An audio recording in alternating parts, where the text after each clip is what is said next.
बिस्मिल्लाहिर्रहमानिर्रहीम। शुरू अल्लाह के नाम से जो बड़ा मेहरबान निहायत रहम वाला है।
अब नालो छाए तुझो बचा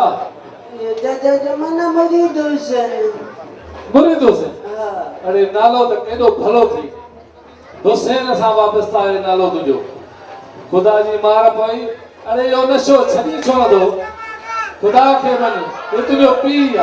अरे जवानी में पाण के केडो तबाह करे छडियो थी अरे छदे ने नशे के खुदा के मजी ने छदे हिंद सुना बाहु तो बता इन नशे के छद बाबा सही तो चिंता जमाना बाबे के मेरे घरों बनो समाज इंसान जंग करनी है बाकी नशो हुकूमत बंद कराए तो मां छड़िया ना बुढ़ा कमान भला हुकूमत बंद कराए मां छोकरी बुढ़ा चाहे सच तो वालेकुम सलाम अब अमीर तू बतायो बकरी काथे फिटी करे आई जो तू इते पहुंची होई अब आप बुधवा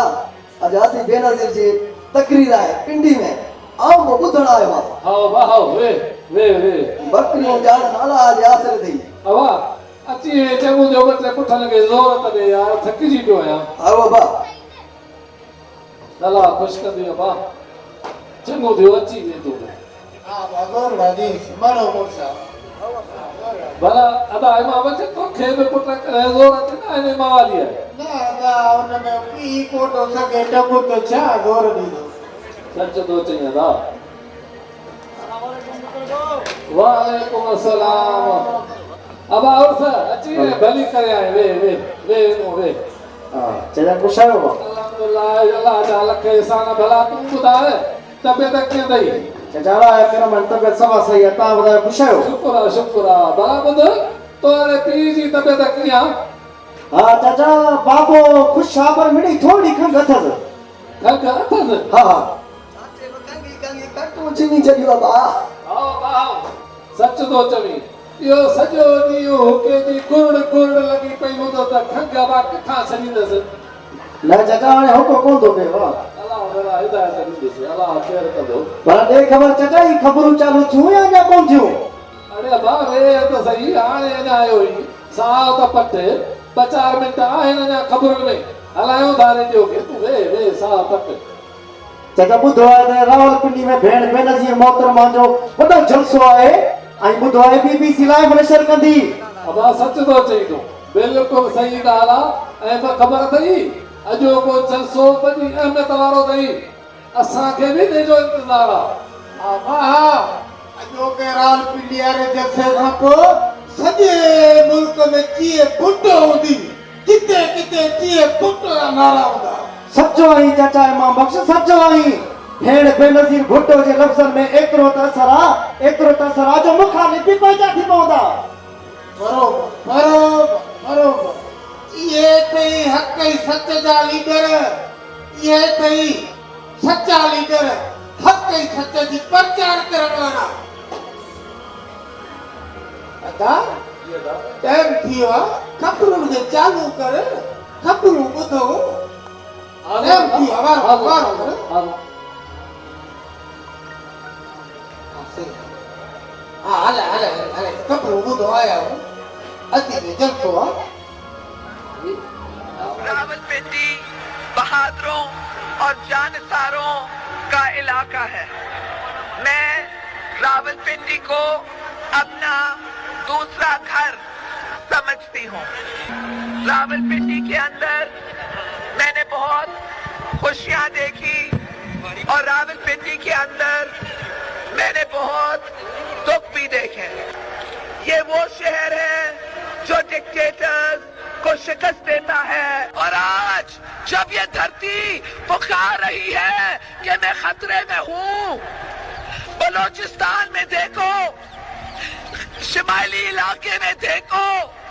हमारे मस्जिदों में देखो, ये धरती आपको पुकार रही है, मुझे पुकार रही है और इसलिए मैं इस तारीखी लियाकत बाग में आई हूँ आपको कहने के लिए कि तीर पर मोहर डालो। तीर इस मुल्क की यकजहती का निशान है और तीर इस मुल्क की इज्जत का निशान है। आ रहा है भुट्टो, जिए भुट्टो, जिए जिए जिए भुट्टो, जिए जिए जिए भुट्टो।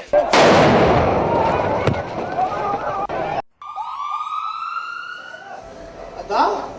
जी अदा अदा तुम्हारा अदा ये कमा कुछ दो यार धमाको था मजो के लगो मुझे जिंदगी में केतरा ही धमाका था पर यार हिले धमाके मुझे दिल जा पुरजा पुरजा करे सजा अदा जमाना अदा है मामा से यार वो खेल का गड़बड़ थी लगी अदा अल्लाह खैर कर दो अल्लाह खैर कर दो वो मुझे परवरदिगार तो के वास्ते अपने महबूब जो मुझे मौला असानी में लगी के सलामत रख जाओ वो मुझे मौला के पानी अमान में रख जाओ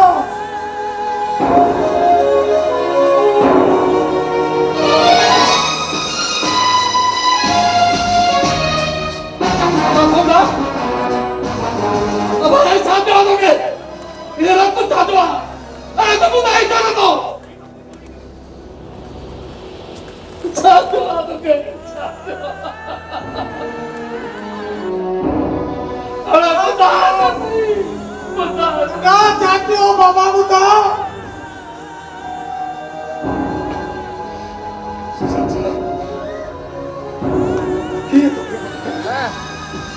मुझे सिवाय सामने दीजिए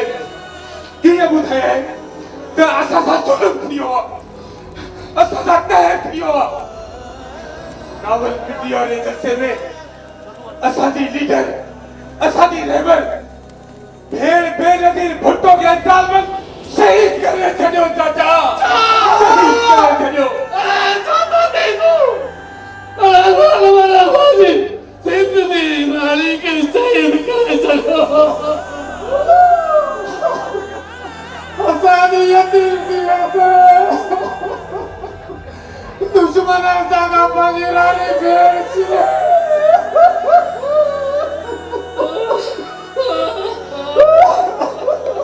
अजीम पीजी अजीम रानी ए अजीम पीजी अजीम रानी तो गरीब आवाम जना पहुंचो रुतवाल पहुंचो सीस कपाए हक का सच जो अलग बुलंद कयो आहे हिन पूरी कौम जो तोखे सलाम हिन पूरी कौम जो तोखे सलाम सलाम सलाम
बेटे, ये बेटियां, ये माएँ हों